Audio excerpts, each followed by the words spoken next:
It's getting to the point where you can't tell the story of the National Hockey League in the 2000s without at least somewhere mentioning Corey Perry's name. Hey everybody, welcome into another edition of Nonsense on Ice, where we talk hockey and we talk the hobby. Nonsense on Ice presented by our friends at Upper Deck, as always. Doug Plagens here with you, and we've got a lot to discuss. I mentioned last week that this week's edition was going to be a trade deadline recap. So we will indeed have that. Maybe we didn't have the, blockbuster some of us might have been wondering if we'd have. We didn't have maybe some of those top-end marquee names. There were some guys out there, some superstar names out there. We had a ton of movement. We had a ton of big pieces moved around. Guys that are going to help teams. Some contenders in the league certainly strengthened their case. But as far as the deadline goes, maybe it wasn't our busiest one that we've ever had. That being said, there's plenty of hobby impact to it, and I want to get into dissecting a lot of what happened leading up to the 3 p.m. Eastern, March 6th NHL Trade Deadline. So we'll have some thoughts on that coming up here in just a moment, as promised. And after the trade deadline comes and goes, that kind of starts the sprint to the finish as far as the NHL regular season is concerned. The playoff races have been in full force. It feels like the entire season.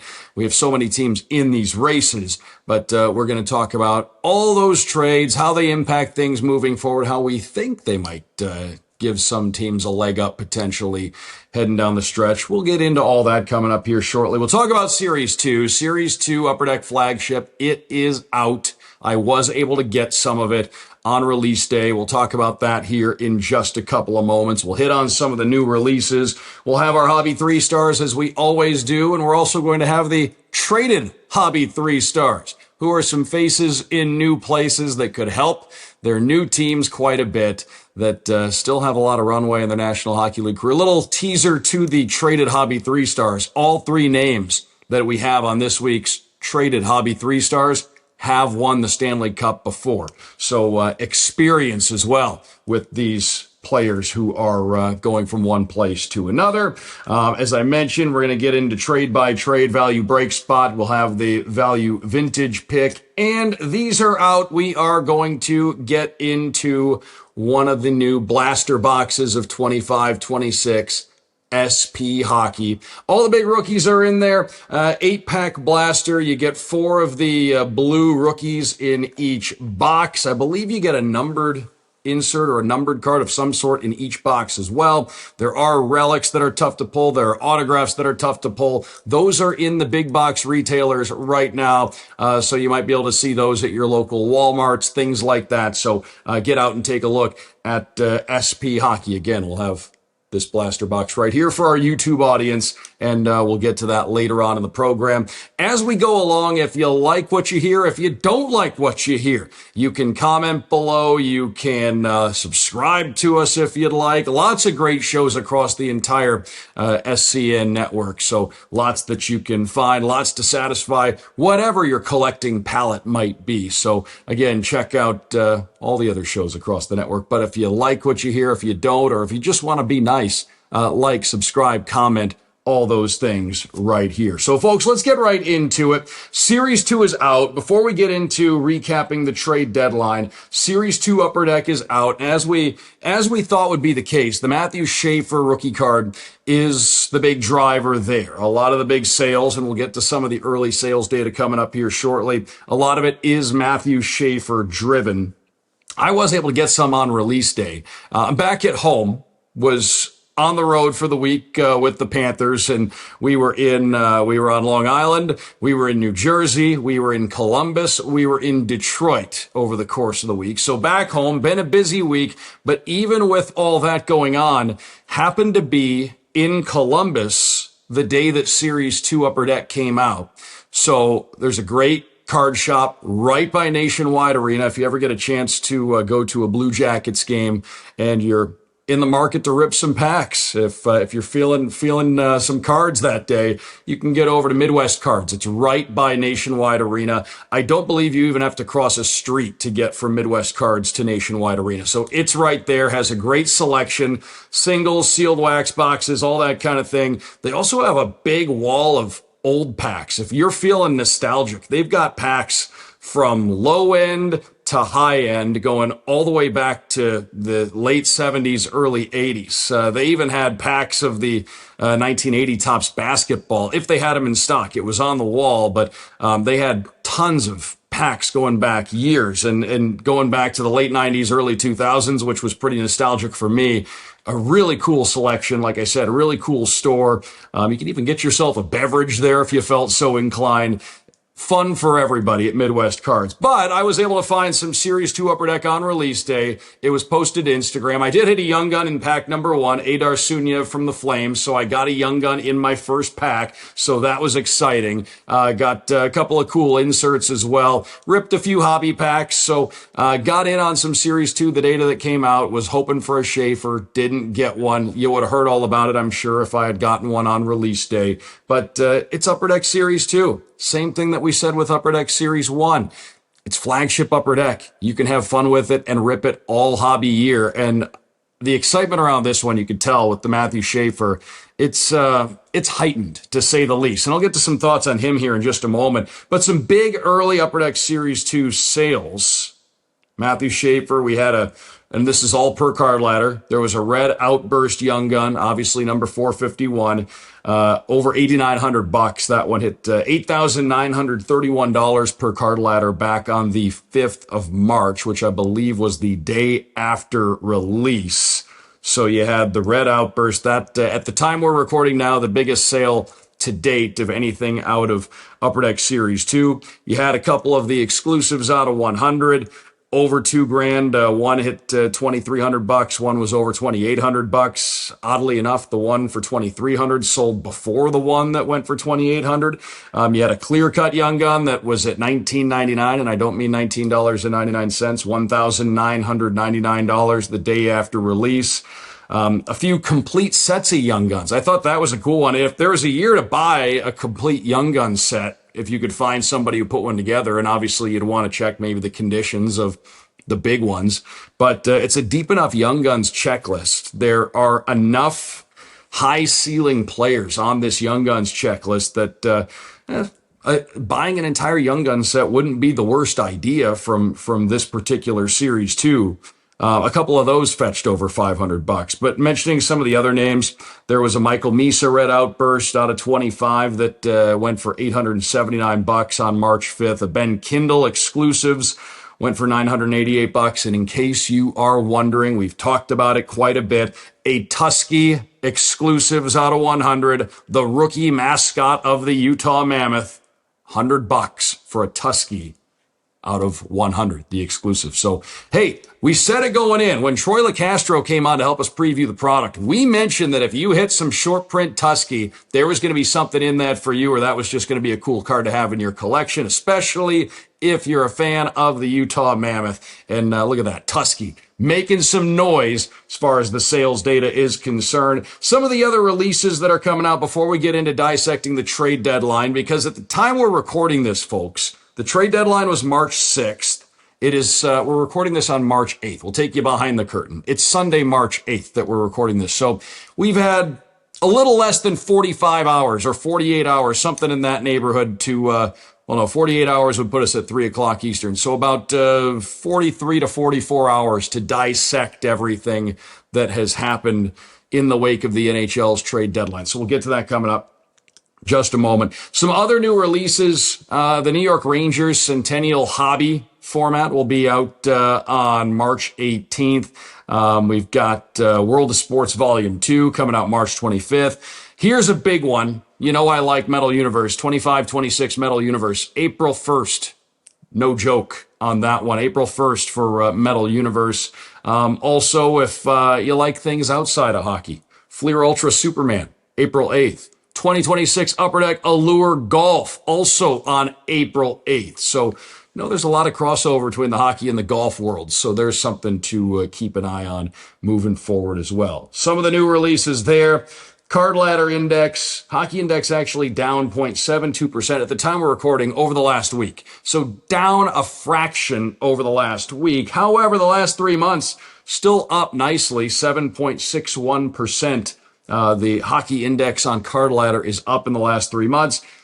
I think pretty easy to know what that fractional decrease was in the last week. I think you had so much excitement from the Olympics and what happened after the Olympics, obviously, with the market reaction to the Jack Hughes and Connor Hellebuck cards and so many of the other great Team USA cards that are out there. But I think you had so much activity right around the conclusion of the Olympics that it was only natural there would be a little tiny bit of pullback. That being said, even though the Jack Hughes, and we'll get to some of this in a little bit, even though the Jack Hughes Young Guns have pulled back a little bit, they're still selling for much more than they were before the start of the hockey season. So everything's up. You're not seeing the drastic increases in price on some of that stuff that we had right around when Jack Hughes scored the golden goal. It's pulled back a little bit, but still noticeable increases across the board there. So I think what that is just a little bit of a calming down in the wake of the Olympics over the last week as people shift their focus back to the National Hockey League. And like I said, recalibrating their focus because now that the trade deadline's come and gone, you can take a look at what teams might be primed to contend, to make deep runs. And we had a handful of teams, more than a handful of teams, loading up, supplementing their rosters. And I think that was the big theme of this trade deadline was you had a lot of guys, or a lot of teams, I should say, picking up guys that supplemented their roster. You didn't have necessarily those big-time franchise players on the move as much, but you had a lot of guys that are really going to help their team. So I think that's going to be a theme that we're going to revisit here in a little bit. But there are a lot of players who moved and a lot of players in these trades I'm going to talk about in a moment. Maybe we're not reacting immediately to their hobby markets necessarily, but it's the markets of other players on these teams, the teams that loaded up, the teams that have added at the deadline.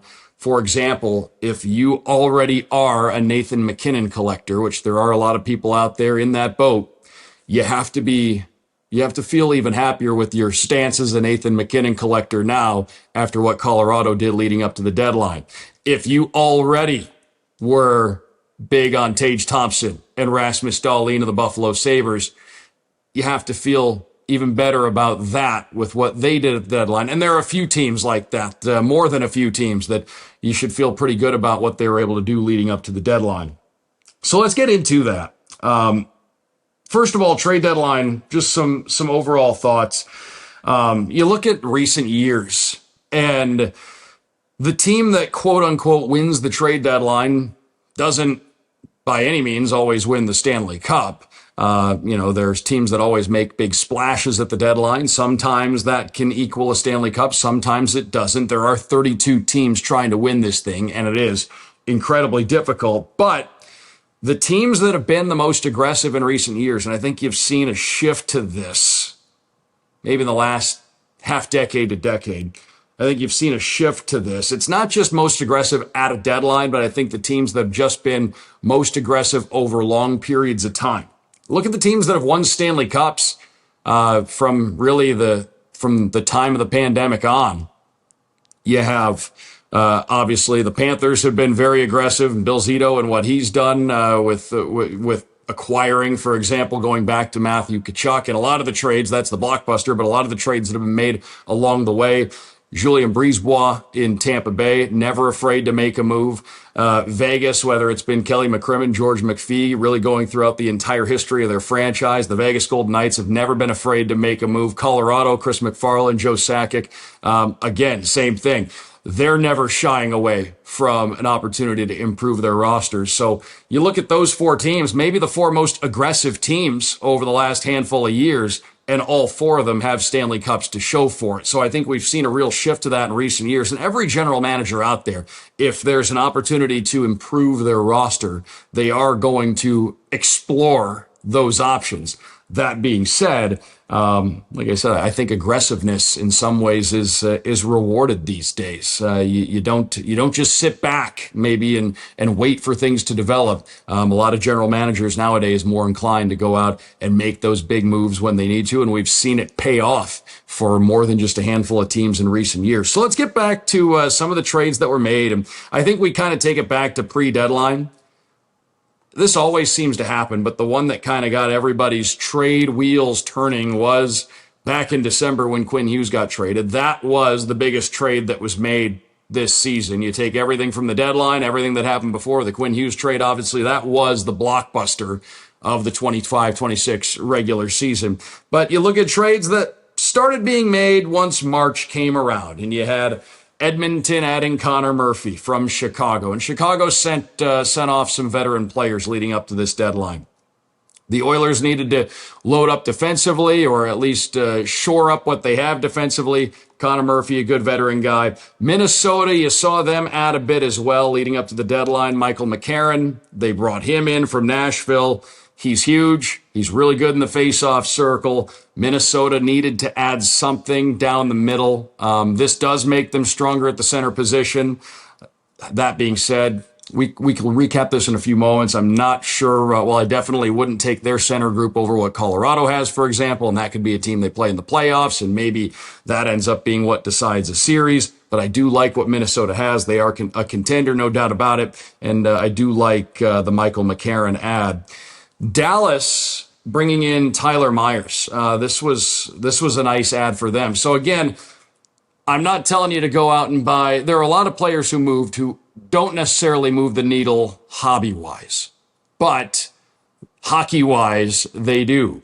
And if you're a Dallas Stars collector in some form, if you're a Mikko Rantanen collector, if you're collecting Wyatt Johnston, who we're going to talk about in just a little bit, when you see their team go out and add depth to the lineup, somebody like a Tyler Myers, a veteran defenseman who can certainly help a team, it could indirectly help the hobby markets of some others. Tyler Myers going to Dallas strengthens them on the back end, no question about it. Utah's an interesting one now because this team has clearly decided they're in this thing.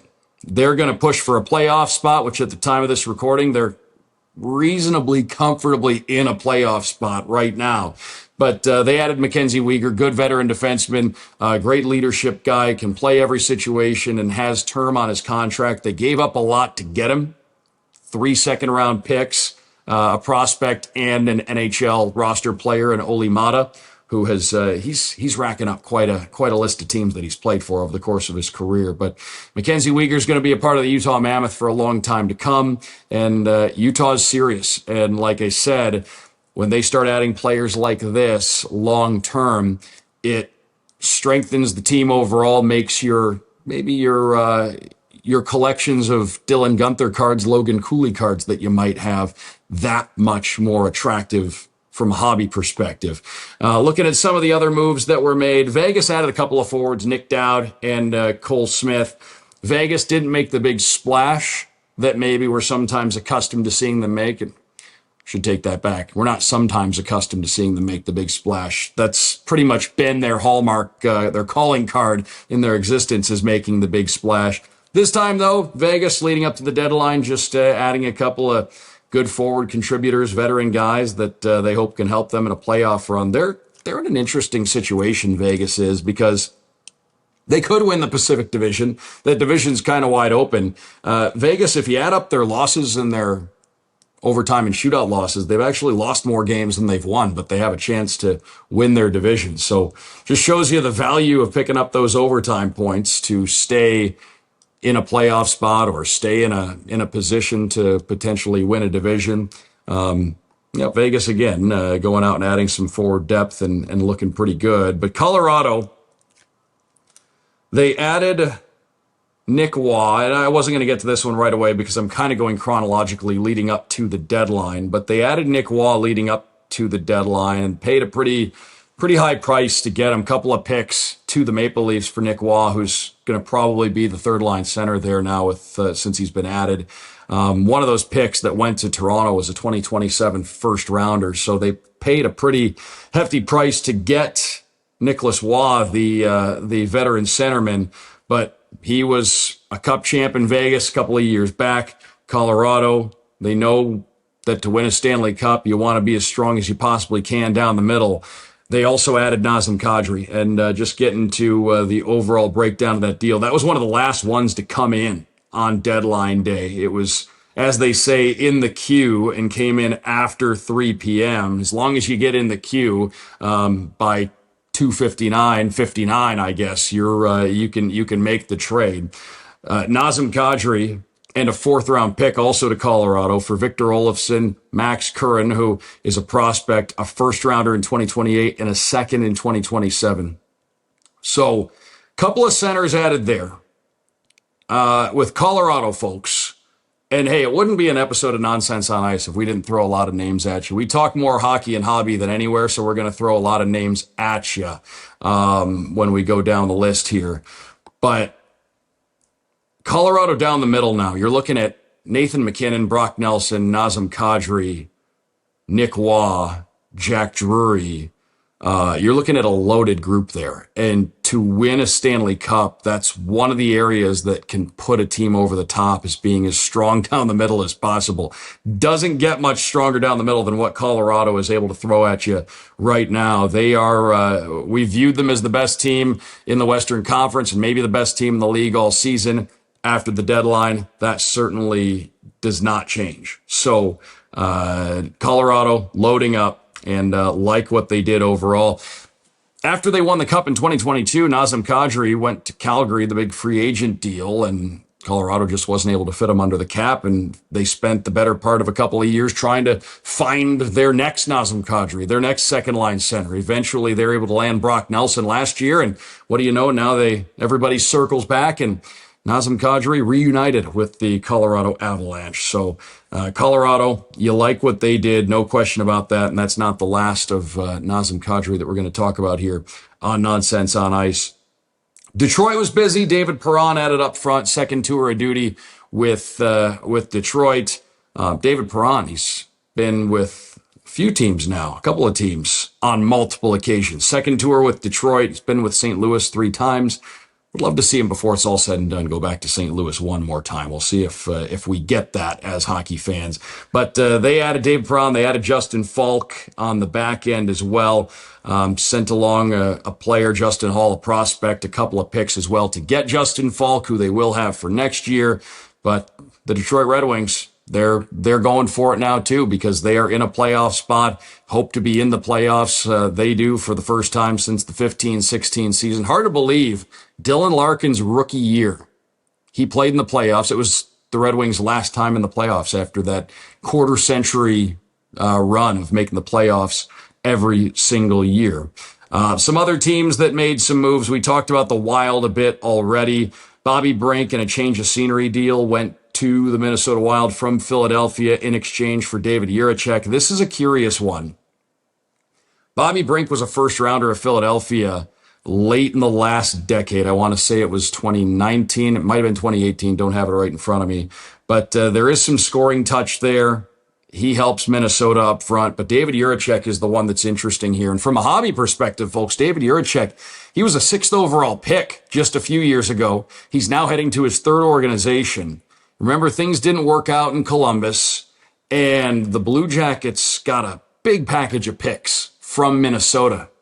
I think this was less than 2 years ago for David Jiricek. There was a first rounder in that deal. So Columbus got a ton for David Jiricek when they ultimately parted ways with him. And now Minnesota sending him to Philadelphia for Bobby Brink, just a 1-for-1 deal. You figure David Jiricek's going to get a chance to play in Philadelphia. Maybe things take off. I looked, his rookie stuff still very, very cheap. There's some name value to it because he was a 6th overall pick not that long ago. But you're looking at Young Guns in the $5 range, and Future Watch autographs probably not much more expensive than that. So if you're looking for maybe a guy to take a flyer on who had some massive upside, still does, was a 6th overall pick not long ago, maybe things click with David Jiricek in Philadelphia, but the jury's out a little bit. You don't usually see a guy at this stage of his career traded multiple times. So we'll just see how things play out there, but absolutely some upside.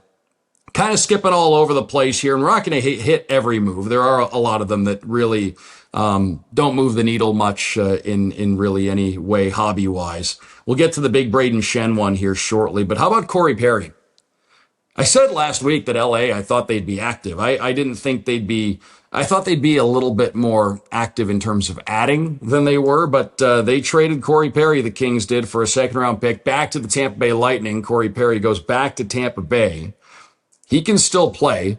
He won the Cup in '07 with Anaheim, but he's been to the Cup final with Edmonton a couple of times recently, with Tampa Bay, with Dallas, with Montreal. He has played a ton of playoff hockey, and even though he's not gotten that second Cup ring in recent years, it's still eluding him.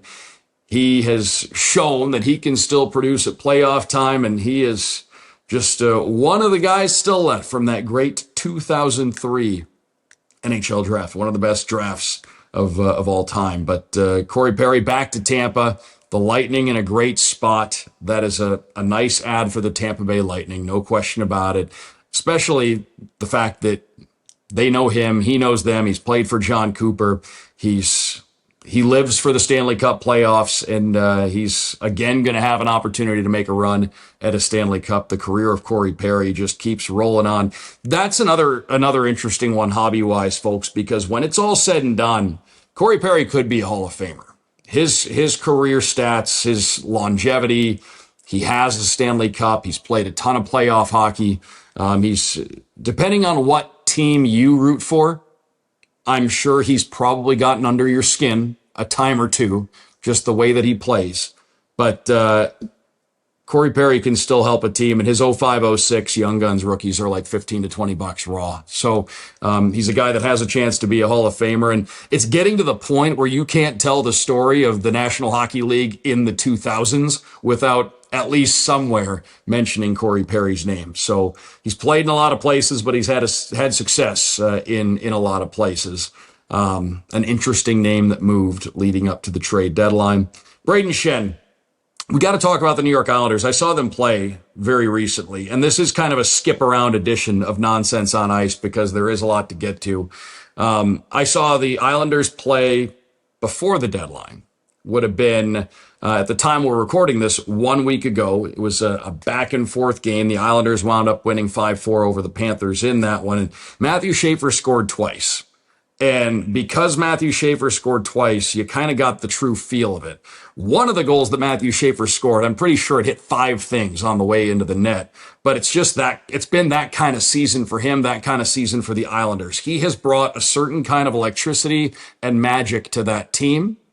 And inside UBS Arena, you could feel an electricity and a magic in the fan base as well.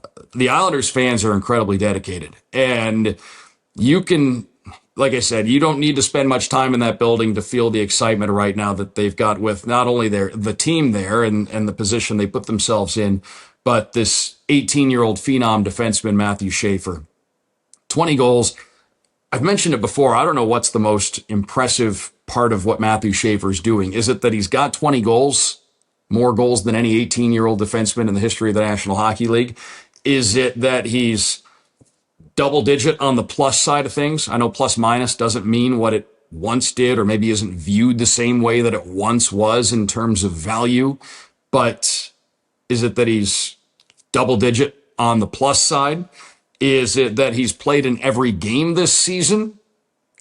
Is it that he's playing over 24 minutes a night? To me, that might be the most interesting, most noticeable part of all of this, is that an 18-year-old defenseman is playing over 24 minutes a night, and the team is in a playoff spot. If the team were at the bottom of the standings and he was playing 24 minutes a night because somebody had to play 24 minutes a night, might not mean the same thing. But the situation they're in right now, they're in a playoff spot. And if Patrick Waugh didn't think Matthew Schaefer deserved 24 minutes a night, he wouldn't be giving him 24 minutes a night. To me, that might be one of the most impressive things that he has on his brief National Hockey League resume. He's playing every night, and he's playing a ton, and he's playing every situation, and he is making an impact, and he's a big reason why this team's in the spot that it's in.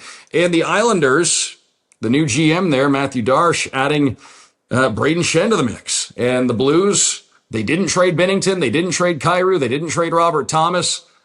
This looked like maybe they were going to be trading Colton Parayko for a moment, but that didn't happen. But Brayden Schenn, their captain, and a holdover from their 2019 Stanley Cup championship team, sent to the New York Islanders for a big package of assets. Jonathan Drouin off the roster, Marcus Skidloff, a young goaltender playing overseas. a 2026 conditional first, and a third rounder in the upcoming 2026 draft. They paid a high price, but you look at the Islanders now down the middle. Bo Horvat, Braden Shen, J.G. Pajot, who just signed a contract extension, and Casey Cizikas, who has been the fourth-line center for the Islanders for the better part of, a long time. Cal Ritchie can move to the wing. He was playing a lot of center. He can move to the wing as a result of that. You have to be strong down the middle, and that Islanders team all of a sudden as strong as anybody in the National Hockey League down the middle. If they were to play, say, a second-round series coming out of the Metropolitan Division against Carolina for a chance to go to the conference final, I know Carolina's been the top team in that division all year, but all of a sudden, the Islanders, their center group is as strong as anybody's. They've got good defense. They might have the best goaltender in the National Hockey League this season in Ilya Sorokin. Some of the fancy stats, the analytic numbers suggest that he is. The Islanders have a chance to get to an Eastern Conference final and more with the roster they have this season. And there's some term for Braden Shen. They'll have him again next year. So, that's a big add. That's something that could really help this team, a leadership guy. And you could tell there's some excitement around this Islanders team, no question about it. We hit on a lot of the big moves there. Buffalo, it sounded like they were maybe going to get Colton Parayko for a moment. That didn't happen. But the Sabres did add Tanner Pearson up front. They added Sam Carrick, a depth centerman up front who has been to a cup final before. They added a couple of defensemen from the Winnipeg Jets. I want to get to that trade here in a moment. They added Luke Schenn and Logan Stanley, and it's really the last individual trade we're going to talk about. I take that back. We'll have one more after this. Luke Schenn and Logan Stanley to Buffalo for Jacob Bryson, Isak Rosé, and a couple of picks, a second and a fourth. Different angles to this. For Buffalo, their defense group that was already strong got even stronger. And it's going to go beyond just the top six, because there's a chance that Luke Schenn's going to probably be a 6-7 defenseman in that lineup, maybe in, maybe out of the lineup. Logan Stanley's huge. He's tough. He can play the power play if you need him to, although in Buffalo they're so loaded they may not need him to. That is a very deep group of defensemen. The forward group got a little bit deeper and maybe add a little bit of sandpaper with Sam Carrick coming into the lineup. Again, getting back to something I said off the top, if you already are a believer in Tage Thompson and Rasmus Dahlin long-term, I don't want to call them little moves disrespectfully. It sounds disrespectful, but these kind of moves that shore things up around the edges for the lineup overall, that could do wonders for your positions and your beliefs in players like Tage Thompson, Rasmus Dahlin, the top-end guys on the Buffalo Sabres, because it increases their chances to be involved in a deep playoff run. Buffalo is going to ride this thing out with Ukko-Pekka Luukkonen and Alex Lyon in net. But again, if you look at Money Puck, when I mentioned the fancy stats as far as the goaltenders are concerned, there's a website called Money Puck that has a ton of numbers on it. I don't understand all of them, but the ones that I kind of do understand, Ukko-Pekka Luukkonen and Alex Lyon, they're both top 20 goaltenders in the National Hockey League as far as the analytical numbers and the goals saved above expected and things like that are concerned. That's who they're going to go into the playoffs with, and the team in front of them got even stronger with the additions that they made. Connor Garland going to Buffalo. I like this one too. Going to Columbus, I should say. A lot of talking about Buffalo. Let's shift to Columbus. Connor Garland to Columbus. Good player. He's a guy who scored 20 goals before. He's had 50 points before. He was in Vancouver. Wasn't a great year in Vancouver. Hasn't been a great year for anybody, so I can't fault him for that. Couple of draft picks going to the Canucks in the deal, but Connor Garland goes to the Blue Jackets, where he has, I believe, 6 years on his contract, so he's going to be there for a long time. That's a team that can put the puck in the net, so I'm sure his offensive numbers are going to get an uptick. And getting to the overarching theme of this deadline, with a guy like Connor Garland, maybe you're not out chasing Connor Garland cards unless you are a big Blue Jackets fan. But an ad like a Connor Garland to the lineup has to make you feel better about the supporting cast of Adam Fantilli, the supporting cast of Zach Werenski, some of those marquee guys that are superstars, future superstars, and guys that you've been collecting.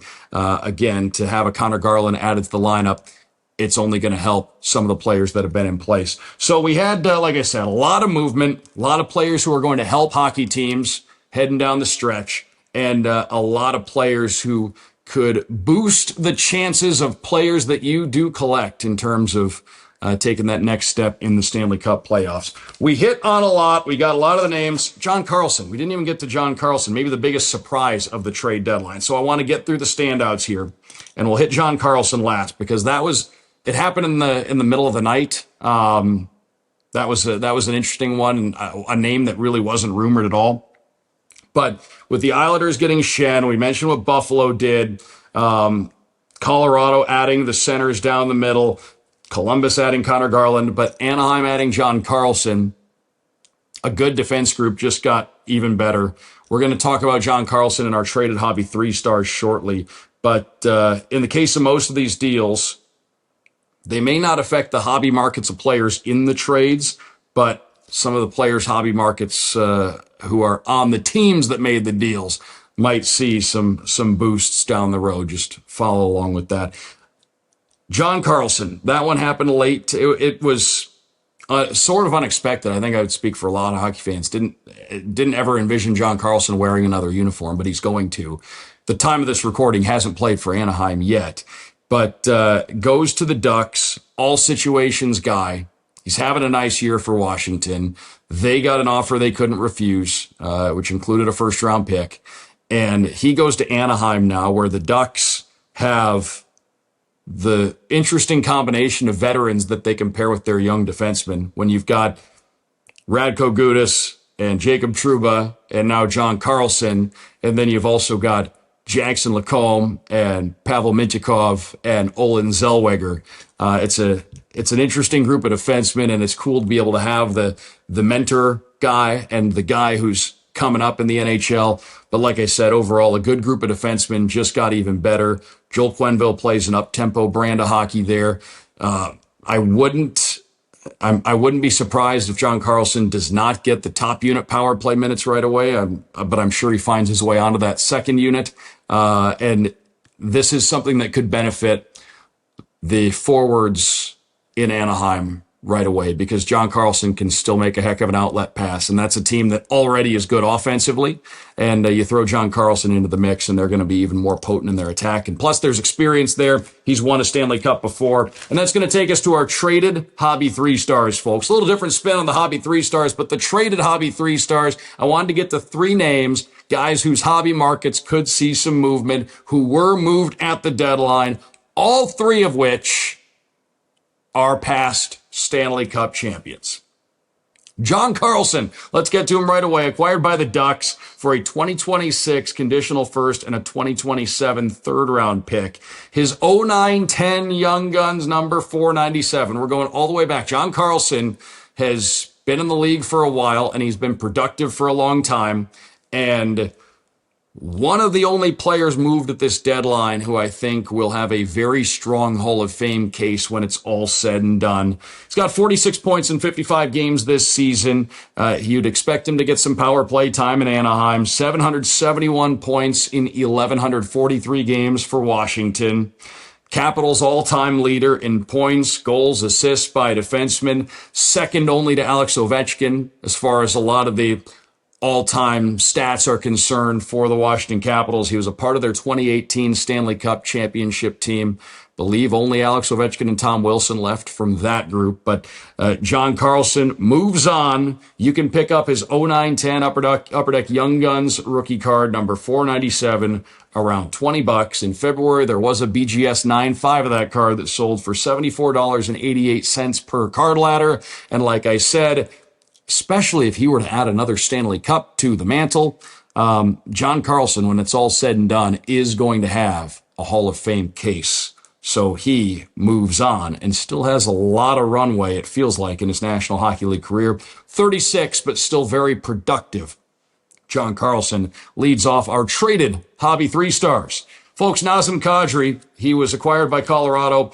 with a 2027 fourth rounder for Victor Olofsson, Max Curran, a conditional 2028 first round pick, and a conditional 2027 second round pick. 41 points this season. It's been a tough year for a lot of folks in Calgary, but they're turning the page. They've moved off a lot of players. Nazem Kadri out the door to Colorado. His best season of his career was in 2022 with Colorado when they won the Stanley Cup, and he had 87 points that year. He may not be that version of Nazem Kadri now. 4 years later, he is 35 now, but he has also been close to a point a game in the playoffs. You know, playoffs, things tighten up. It's a heavy game. Nazem Kadri has always liked playing that heavy game. He's always played with an edge. He's always played mean, and he's always been a guy that even though early in his career, remember there were some suspensions, things like that, he's always been a guy you want on your team come playoff time. Probably not a future Hall of Famer, but again, only a year removed from 35 goals a season ago for Calgary. He can still produce. And as a number 3 center, it just illustrates the depth that this Colorado group has. The last time they won the Stanley Cup, Nazem Kadri played that 2-hole, played the second line center role for the Colorado Avalanche, and he's going to be the third line center, strong down the middle. Colorado, the strongest team perhaps in the league, got even stronger with this addition. I've always had a lot of admiration for the way that Nazem Kadri plays. I've seen him play semi-regularly, going all the way back to when he was playing in the American Hockey League. And like I said, he plays heavy, he plays mean, and he's a guy that you want on your side come playoff time, and I've always admired his game. Brayden Schenn, speaking of guys who can play with an edge, a center, a past Stanley Cup champion. Brayden Schenn, acquired by the Avalanche, mentioned the big package that went the other way in the deal. His 2010, Nazem Kadri, forgot to throw out the card price. 10-11 Young Gun. 15 to 20 bucks for a raw version of that card for the Nazem Kadri 2010-11 Upper Deck Young Gun number 247. 15 to 20 bucks on a raw copy of that card. Brayden Schenn, same set, 10-11 Upper Deck Young Guns number 223. You can pick up raw versions of that card. 3 to 10 bucks, a little bit of a wide range. There was a PSA 10 in the last couple of days that sold for $74.99. 28 points this year in St. Louis. It's been a bit of a tough year for the Blues, but in his Islanders debut, centered Andre Palat and Callum Ritchie on the second line. They're deep down the middle, and he's one of those guys like Nazem Kadri. He'll play a heavy game, plays a brand of hockey that lends itself to the Stanley Cup playoffs, and he's a guy that can certainly help you in the grind of a playoff run. Been there before, won a cup with the Blues in 2019, and an ad that makes the Islanders really strong, top to bottom. That's one of the top center groups in the National Hockey League. Like I said earlier, if you can go Horvat, Schenn, Pajot, and Cizikas down the middle, that's strong. That's strong. That's every situation. That's 4 guys that bring really every skill that you need to the table. And when you have centermen like that, it's going to afford players like Matt Barzal the opportunity to be that much more creative offensively. So it helps the entire lineup as far as what they're able to do, adding Brayden Schenn. And he's got term beyond just this season, so it's not just a rental. The Islanders having a big turnaround year. They've gone from being a team that, well, they were out of the playoffs to now getting the number 1 pick to into a playoff spot to being one of the more entertaining teams to watch in the Eastern Conference, and Brayden Schenn adds to that. Your traded hobby 3 stars. Let's get to your traditional hobby 3 stars now. Guys that stayed with their teams, and for good reason. Your hobby 3 stars for this week. We're coming down the stretch here. Value break spot, value vintage spot shortly, and then we'll rip the new blaster of SP, which you can find these out at your retailers here now. I know that's where I saw some on the shelf. Hobby 3 stars leading off, Wyatt Johnston. The Dallas Stars have been red hot. 22-23 Upper Deck Young Guns, number 459. He was one of the top rookies in that year. You can pick up the raw versions of that card, 20 to 25 bucks. Wyatt Johnston has 14 goals in his last 22 games at the time of this recording. If he's able to finish this season at a point per game or better, it would be his first point per game season. He's on track for that right now. He's currently in the midst of his 3rd straight season of over 30 goals, and he won't be 23 until May. This guy's 22 years old, and he has eclipsed 30 goals 3 consecutive years. He's blossoming into one of the premier goal scorers in the National Hockey League when you're producing that kind of quantity. He was a big part of that recent, as you'd imagine, 10-game win streak that the Dallas Stars had. Wyatt Johnston maybe doesn't get talked about as much as he should. Those are some impressive numbers for a guy who's not going to be 23 until May. May turn 23 with Dallas still in the Stanley Cup playoffs playing into May. We'll just have to wait and see with what they did at the deadline and the season they've been having there. No doubt they expect to play into May and perhaps into June. Adam Fantilli, number 2 on our Hobby 3 Stars, the Blue Jackets' number 1 center. Young gun in 23-24. He was in the extended series, number 711.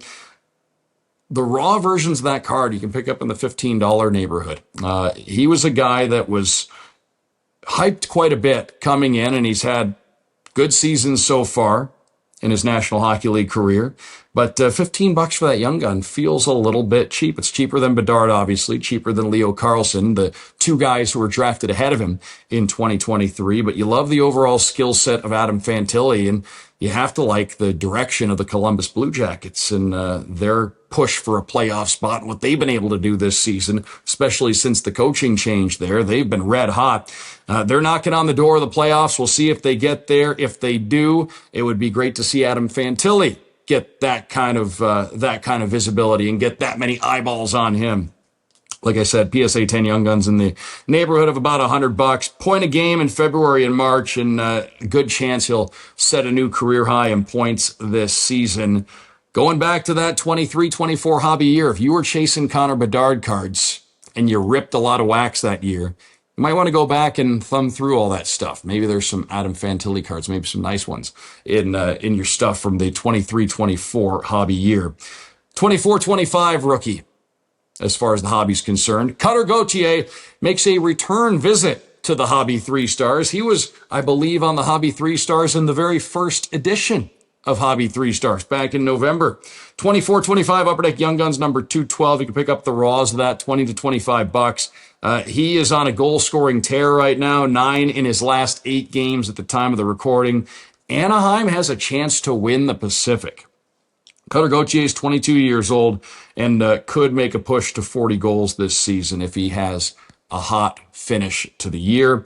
Just another gem from that 24-25 rookie card class. Anaheim, Vegas, Edmonton, those are your teams battling to win the division in the Pacific. If Anaheim wins it, no doubt Cutter Gauthier is going to be right in the middle of that. And you've seen with Leo Carlsson coming back from injury how much that changes everything there. Now they've added Leo Carlsson. Who do you like in the Pacific? Because I could see any of those 3 teams finishing first, but even though Edmonton's the team that's made it to the Cup final the last couple of years, and nobody would dispute the fact that they have the 2 best players in their division, McDavid and Draisaitl, I think you like what Anaheim has in net, maybe a bit more reliable than what Edmonton has in net. Anaheim's defense overall, collectively as a group, better than what Edmonton has. Heck, you could make the case that Edmonton's best chance to win a Stanley Cup is come and gone. Maybe 2024, Game 7. Maybe that was the chance. The roster they had that year, I liked that roster better than what they've had since. So, little bit of a tangent there.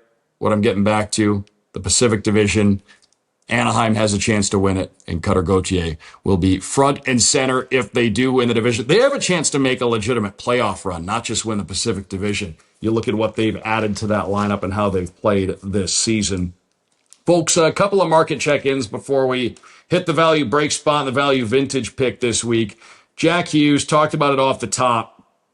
This was something that I know caught a lot of people's attention, and rightfully so. Scored one of the most important goals in the history of USA Hockey. He is an American sports historical figure because he scored that game-winning goal in overtime of the gold medal game.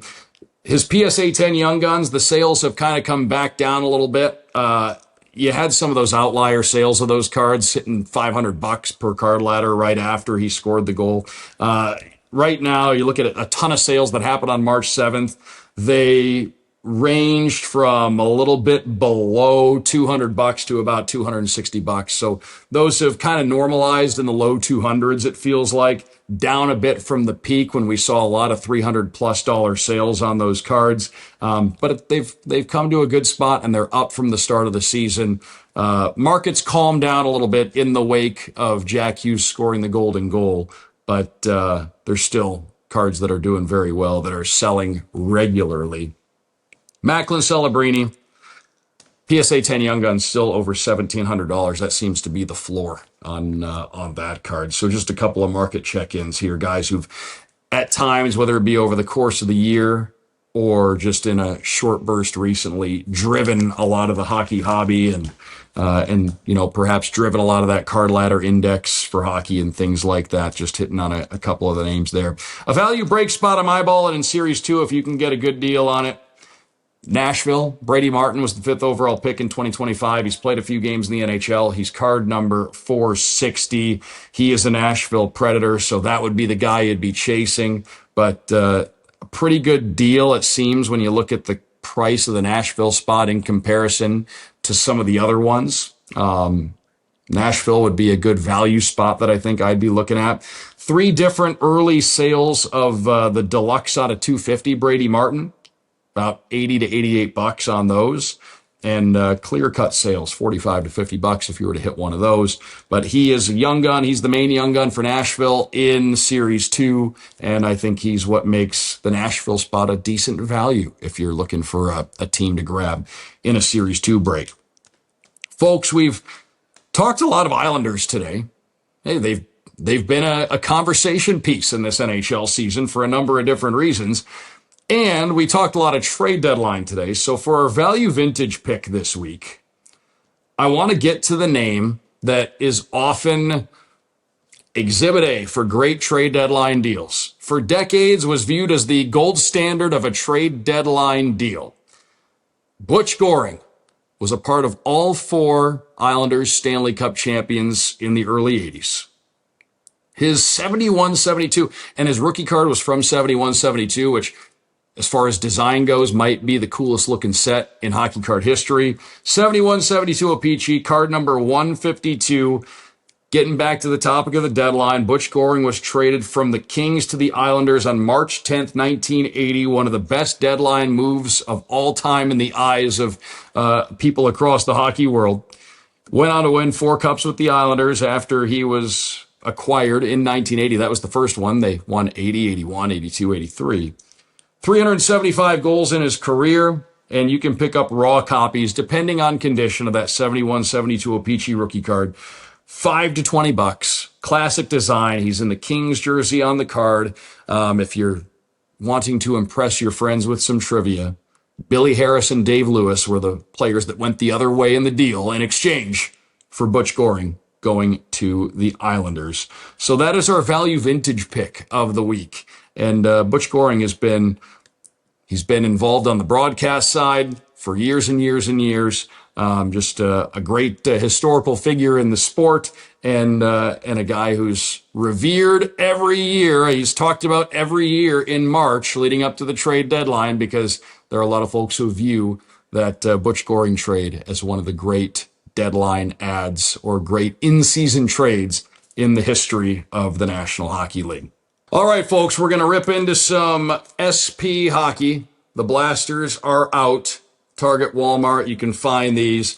We're going to do, let's do 4-packs this week. We'll do 4-packs on the next episode, so we'll get a chance to get a feel for SP hockey. There are relics in here. There are autos you can hit. You get one of the blue parallels in every pack. You get, in an 8-pack blaster box, you'll get 4 blue rookies. You'll get 4 veteran blue cards. I think you get a numbered card in each box as well. So we will get right into it. I have the breaker cam, if you will, set up. So we'll be able to give you that perspective. Always a clean design with SP. Here's Kyle Connor, Niels Höglander, Nikita Kucherov. That is our blue. You see the blue foil there. He is our blue. Our rookie Authentics, John Farinacci. So we got our first rookie, and Teuvo Teravainen. So we got our first rookie there. Would love to get a Schaefer. I actually haven't pulled a Matthew Schaefer anything yet. For our YouTube audience, I'll show this is the blue Nikita Kucherov. You get a blue in every pack. And we got a blue rookie there as well. 5 cards a pack in these blaster boxes. Here's our next pack. Cale Makar to lead us off. Lane Hudson is our blue. Rookie blue, Jack Finley from the Lightning. Adam Fantilli, who we just talked about. And Alex Tuck. We'll do 4 packs this week, 4 packs next week.